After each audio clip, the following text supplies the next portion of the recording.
பாட்டு.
Teachers, please arrange your students to be seated under the shadows, please.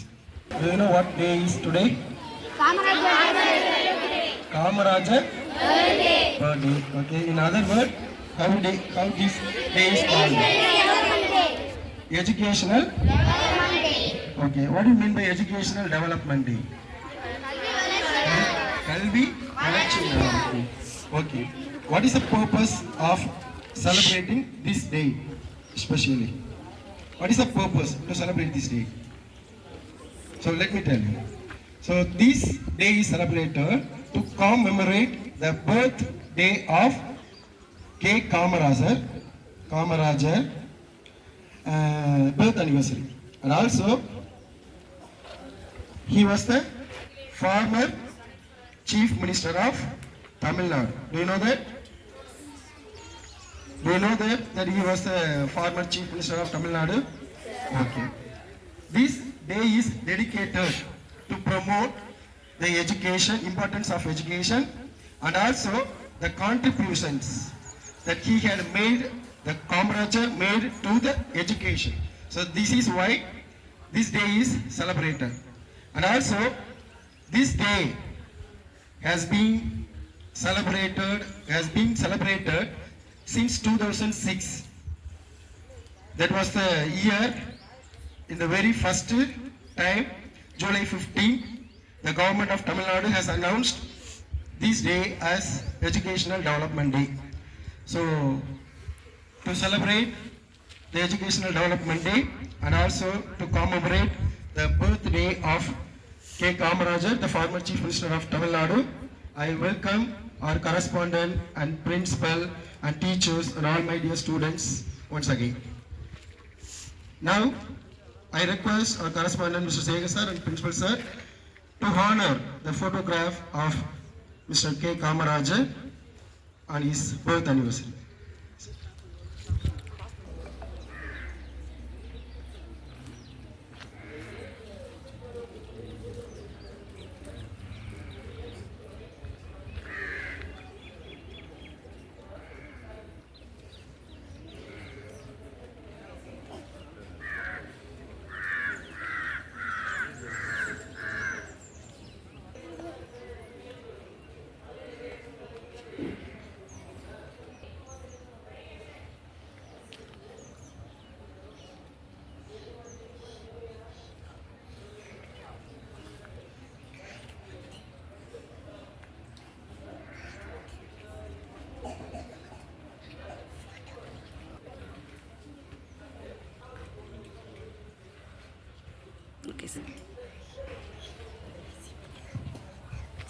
Okay, after the principal, so all the teachers please come to the stage to honor Mr. K. Kamarajar. Please.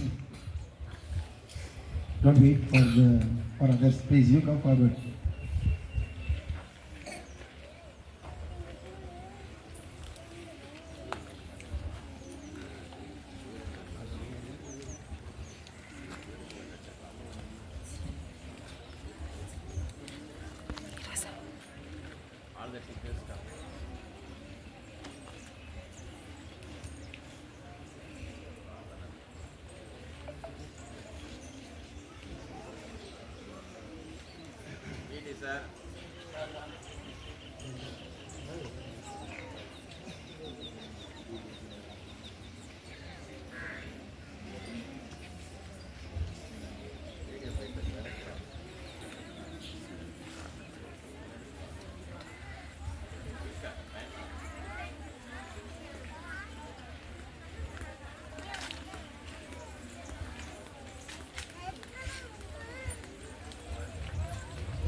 Okay, now we have few speeches, both in Tamil, English, and also in Hindi. As well as there are two small kids to recite in front of you few Tirukkurals. Okay, so let us listen to them. And also we have a song about Kamaraja, and it is going to be sung by 9th standard student. And one by one we are going to make them onto the stage. So please you keep listening and enjoy their speeches. Okay. Now, at first I request Ilanya Street to say few Tirukkurals.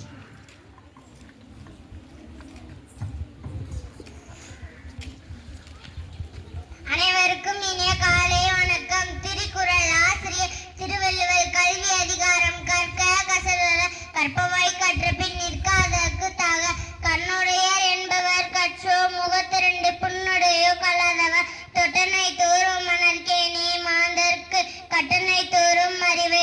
என்னென்ப ஏனை எழுத்தன்ப இவ்விரண்டும் கண்ணன்ப வாழும் இருக்கு. கேடில் விழிச்செல்வம் கல்வி ஒருவருக்கு மாடல்ல மற்ற அவை நன்றே. I request Kavishwara to come and say few Tirukkurals. அனைவருக்கும் இனிய காலை வணக்கம். திருக்குறள் ஆசிரியர் கற்க கசடற கற்பவாய் கற்ற பின் நிற்காதற்கு தாக. தொட்டேந்துரம் மணக்கேணி மாங்களுக்கு கட்டேந்துரம் அறிவு. கேடில் விழிச்செல்வம் கல்வி ஒருவருக்கு மாடல்ல மற்ற என்னப்ப என்ன இழுத்தம்ப இவ்விரண்டும் கண்ணம்ப வானம் இருக்கு. கண்ணுடையவர் கற்றோ மூட்டிரண்டு புண்ணுடைய கண்ணுடைய பொறுமையான தான் கற்ற கல்வி ஒருவருக்கு எளிமையமா கொடுத்து ஒக்கத்தில் குடி உள்ள பெரிய அதே போல வருதலை உடமல் போ என் கற்றம் கற்ற கடையரே கலர் யாரும் நடாமல் ஊறாமல் இன்னொருவன் சாதனையும் கலரவர் தான் முறது உலகம் இருக்கண்டு கம்புருவ கற்றந்தாள். நன்றி.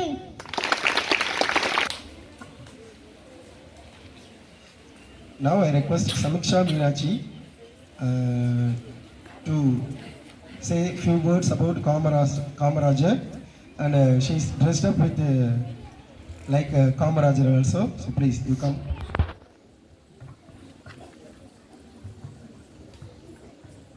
அனைவருக்கும் இனிய காலை வணக்கம்.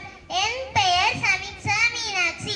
நான் 3ஆம் வகுப்பு படிக்கின்றேன். நான் கர்ம வீரர் காமராஜர் ஐயாவை பற்றி பேச குட்டி காமராஜர் ஐயாவா வந்துள்ளேன். 1903ஆம் ஆண்டு ஜூலை மாதம் 15ஆம் தேதி விருதுநகரில் பிறந்தார். இன்று அவருடைய பிறந்த நாள். அவரின் பெற்றோரின் பெயர் குமாரசாமி மற்றும் சிவகாமி அம்மையார். இயற்பெயர் காமாட்சி. அவர் தாயார் செல்லமாகை ராஜா என்று அழைப்பார். 1954 முதல் 9 ஆண்டுகளா தமிழ்நாட்டின் முதலமைச்சராக இருந்தார். தமிழ்நாட்டின் தங்கமே ஏழைகளின் சொந்தமே, தமிழ்நாட்டின் தங்கமே ஏழைகளின் சொந்தமே. கருப்பு நிறர் கண்ணன் அரசியலில் ஒரு மன்னன். கருப்பு நிறர் கண்ணன் அரசியலில் ஒரு மன்னன். அவரின் ஆட்சி காலத்தில் பல திட்டங்களை கொண்டு வந்தார். மதிய உணவு, கட்டாய கல்வி, இலவச கல்வி, பல திட்டங்களை கொண்டு வந்தார். 1975ஆம் ஆண்டு அக்டோபர் 2ஆம் தேதி இயற்கை எழுதினார். கன்னியாகுமரியில் அவரின் பெயரில் ஒரு மணிமண்டபம் உள்ளது. நன்றி, வணக்கம். Next, I request Sanjana Sri to give a speech on environment in Tamil. கொங்குமலை சாரலிலே குளிர்நிலவு தென்றலிலே Thangamalar பறித்து தமிழ் தாய்க்கு சூட்டிவிட்டு சங்க தமிழ் தந்த தங்கத் தமிழ் மொழியில் தொடங்குகிறேன் என் உரையை. அவையோர் அனைவரும் வணங்கி தொடங்குகிறேன் என் உரையை. பசுமை நிறைந்த சோலைவனம் எம் பள்ளி, பார்ப்போருக்கு நந்தவனம், உளமகில யாம் பையில உரம் போட்டும் புஷ்பவனம், சுற்றி உள்ள இடமெல்லாம் சுகமாய் நாம் சுவாசிக்க சுற்றுப்புற தூய்மை பேணி சுறுசுறுப்பாய் பயிலுகிறேன். நித்தம் நித்தம் எம் பூமியிலே ஜூன் 5 உலக சுற்றுச்சூழல் தினம். இந்த சுற்றுச்சூழல் என்ற வார்த்தையை முதலில் உருவாக்கியவர் யார் தெரியுமா? சுற்றுச்சூழல் என்ற வார்த்தையை முதலில் உருவாக்கியவர் A J Tansley. 1972 United Nations Environment Programme எதற்காக கொண்டாட ஆரம்பித்தார்கள் என்றால், நம்மளை சுற்றி இருக்கிற சுற்றுச்சூழலுக்கு எந்த ஒரு பாதிப்பும் வந்துவிடக் கூடாது என்று 2023ஆம் ஆண்டு பீட் பிளாஸ்டிக் பொல்யூஷன் என்ற டீமோடு உலக சுற்றுச்சூழல் தினத்தை கொண்டாடினார்கள். இந்த டீம் எதற்காக என்றால், மனித ரத்தத்திலிருந்து அம்மாவின் குழந்தையும் இழக்கிற பிளசண்டா என்ற நஞ்சு கொடியிலிருந்து ஆள் நடமாற்றம் கம்மியாக இருக்கிற இமயமலையிலிருந்து ஆழ்கடல் வரைக்கும் மைக்ரோ பிளாஸ்டிக் என்கிற நுண் பிளாஸ்டிக் எல்லா பக்கமும் பரவி இருக்கிறது. இதை தவிர்க்கணும் என்ற முயற்சியில் தான் இதை செயல்படுத்தினாங்க. சின்ன மாற்றம் கூட பெரிய வித்தியாசத்தை ஏற்படுத்தும். அதனால இந்த நாளிலிருந்து, இந்த நொடியிலிருந்து பிளாஸ்டிக் பொருட்கள் பயன்படுத்துவதை தவிர்த்துக் கொள்வோம். நோயற்ற வாழ்வே குறைவற்ற செல்வம் என்பது ஒரு பழமொழியாகும். சுற்றுப்புறத்தை தூய்மையாக வைத்திருந்தால் தான் நாமும் தூய்மையாக வாழ முடியும். மாணவர்கள் தனது வீடு, பள்ளி மற்றும் சுற்றுப்புறத்தை தூய்மையாக வைத்துக் கொள்ள வேண்டும்.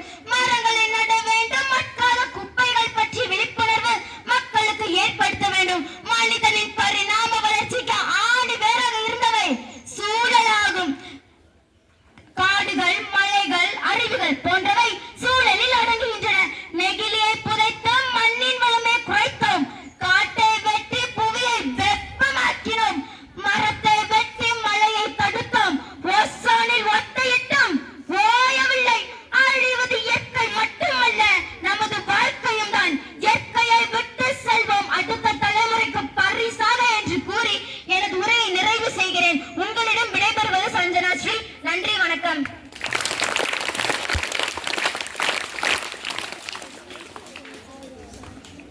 Next, Jitesh Kumaran. He is going to talk on the duties of parents.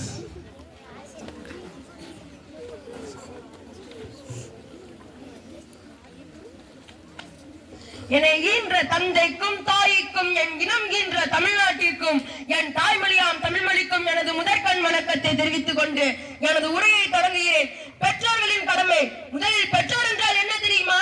இயற்கையின் அருளாலும் இறைவனின் கருணையாலும் பிள்ளை வரத்தை பெற்றதால் பெற்றோர் என பெயராயிற்று. அப்படிப்பட்ட பெற்றோரின் முதல் கடமை பிள்ளைகளுக்கு சொத்து சேர்த்து வைப்பது அல்ல, சொத்து சேர்க்கும் அளவிற்கு கல்வியை கொடுப்பதாகும். அப்படிப்பட்ட கல்வியை கொடுக்க அயலாக பாடுபடும் எனது பெற்றோருக்கு நன்றியை தெரிவித்துக் கொள்கிறேன்.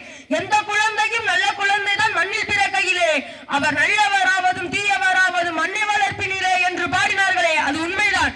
பெற்றோர்களின் முதல் கடமை பிள்ளைகளுக்கு கல்வி கொடுப்பது மட்டுமன்றி அந்த கல்வி அவன் வாழ்க்கையின் ஓட்டத்தினை திறமையாகவும் புத்திசாலித்தனமாகவும் ஒழுக்கமாகவும் சுய கட்டுப்பாட்டிலும் கையாள்வதில் தான் உள்ளது. அதை கொடுக்க வேண்டிய கடமை பெற்றோர்களுக்குத்தான் உள்ளது. ஆனால் பெற்றோர்கள் தங்கள் குழந்தைகளிடம் செலவழிக்க நேரமில்லாமல் செல்போனில் பேசிக்கொண்டும் செலவு செய்ய காசு தேடிக்கொண்டும் அழிந்து திரிகின்றனர். தந்தை மகற்காற்று நன்றி வையத்து முந்தியிருப்ப பச்சைகள் என்பதற்கேற்ப பெற்றோர்கள் இருக்க வேண்டும். அதற்கு தாமஸ் ஆல்வா எடிசனின் வாழ்க்கை ஒரு சிறந்த எடுத்துக்காட்டாகும். எடிசன் பள்ளியிலிருந்து தனக்காக கொடுக்கப்பட்ட கடிதத்தை கொண்டு வந்து தன் அன்னையிடம் கொடுத்தார். அதை படித்த அவரது அன்னை கண் கலங்கினார். எடிசன் கேட்டார், அக்கடிதத்தில் என்ன இருக்கிறது என்று. அக்கடிதத்தில் உங்கள் குழந்தைக்கு இந்த பள்ளிக்கூடம் ஏற்புடையது அல்ல, உங்கள் குழந்தையின் திறமைக்கு இங்குள்ள ஆசிரியர்கள் ஏற்றவர்கள் அல்ல, நீங்கள் வேறு பள்ளிக்கூடத்தில் சேர்த்துக் கொள்ளுங்கள் என்று எழுதியிருந்தது. எடிசன் வளர்ந்து அக்கடிதத்தை படிக்கும் போதுதான் அதன் உண்மையான வரிகள் தெரிந்தது. அவ்வரிகளில் உங்கள் பையன் ஒரு அறிமுட்டால், அவன் நம் பள்ளியில் படிப்பதற்கு எந்த ஒரு தகுதியும் இல்லை என்று எழுதியிருந்தது. ஆகவே பள்ளி அறிமுட்டால் என்று கூறிய பையன் தான் பிற்காலத்தில் தன் அம்மாவின் துணை கொண்டு 1000க்கும் மேற்பட்ட கண்டுபிடிப்புகளை கண்டுபிடித்தார். எனவே பெற்றோர்களே, குழந்தைகளுக்கு ஆதரவாகவும் தூண்களாகவும் இருந்தால் அவர்கள் சாதனையாளர்களாக மாறுவார்கள் என்பதில் எந்த ஒரு ஐயமில்லை. ஆகவே பெற்றோர்களே, குழந்தைகளை மற்றவர்களுடன் திட்டாதீர்கள், மற்றவர்களுடன் ஒப்பிட்டு கூறாதீர்கள், உன்னால் முடியாது என்று அவர்களை முட்டுக்கட்டையாக்கி விடாதீர்கள். உலகம் உன்வசம் பறந்து போ பறந்து போ, ஆனால் ஒருபோதும் சிறகை சதற விடாதே. அப்போதுதான் உலகமும் கையில், நான் எப்பொழுதும் உன் வழியில் என்று அவர்களுக்கு ஆதரவாக இருப்பதை பெற்றோர்களின் கடமை என்று கூறி வாய்ப்பளித்த வைக்கும் வாய்மொழி கட்ட வைக்கும் நன்றி கூறி விடைபெறுகிறேன். நன்றி, வணக்கம்.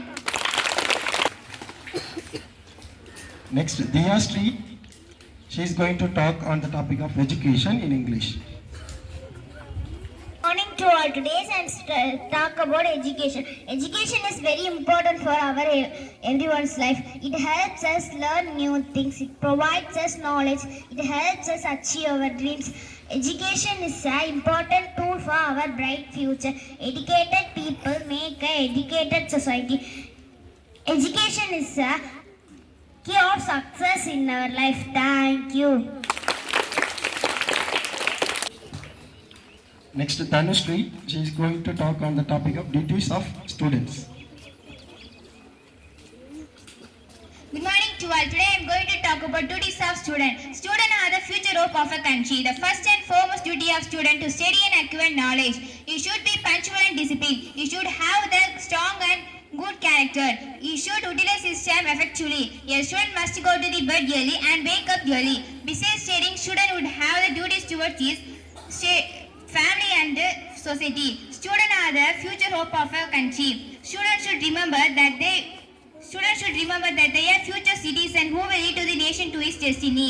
An ideal student asks questions, hardworking and kind, being kind to the classmate and make a school a happy place. Student must follow the advice of his parents and teachers. Unfortunately, many students forgot his work and spent the school time uselessly and idling the rules of behavior. Only later realize the result of their folly there. Thank you for being a part of this special occasion.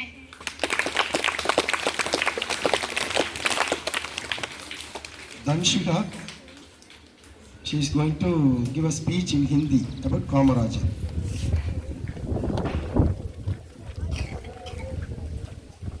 सभी को नमस्ते। मेरा नाम दंशिका है। मैं आपके सामने कामराज के बारे में बताना चाहता हूँ। कामराज का जन्म 15 जुलाई 1903 में हुआ। उन्होंने अक्षरिक शिक्षा प्राप्त नहीं की। इस समुदाय में उन्हें उत्तान और ईशावन में ऊंचे स्थान पर पहुंचाया। स्वतंत्रता संग्राम में कामराज कई बार जेल गए। स्वतंत्रता संग्राम में कामराज कई बार जेल गए। 1951 में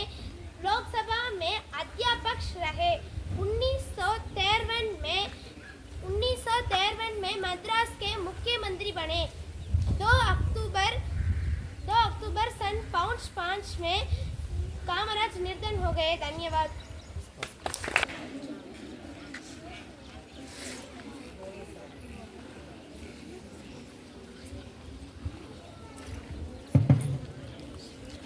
Now he is going to sing a song about Kamaraj.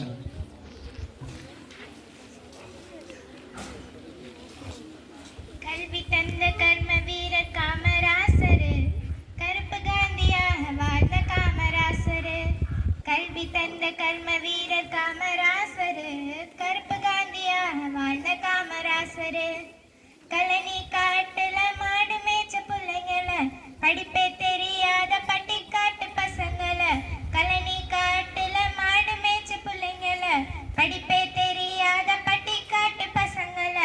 பள்ளி இருக்குங்க படிங்கடான்னு சொல்லி மதிய உணவு தந்த பாசத்துக்கு சொந்தக்கார.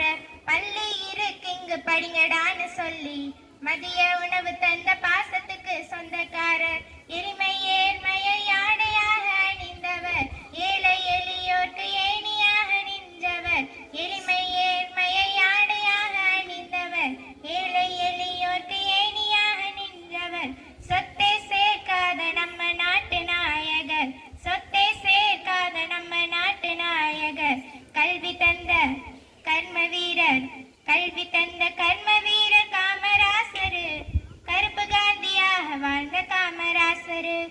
கல்வி தந்த கர்ம வீரர் காமராசர், கருப்பு காந்தியாக வாழ்ந்த Kamarajar. For singing and the speeches you gave us, and it's time for to give thanks for the function committee for organizing this wonderful celebration, and also to our principal and correspondent sir for giving the permission to celebrate this occasion, wonderful occasion. And thank you all, dear students. You have been waiting till now, and you have listened to the song and as well as speeches silently. So thank you all, and thank you teachers for your cooperation. And now गणमन अधिनायक जय हे भारत भाग्य विधाता। पंजाब सिंध गुजरात मराठा द्राविड़ उत्कल बंगा। विंध्य हिमाचल यमुना गंगा उच्चल जलधि तरंगा। तव शुभ नामे जागे, तव शुभ आशीष मागे।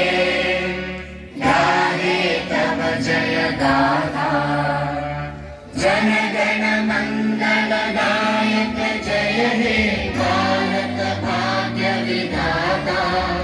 जय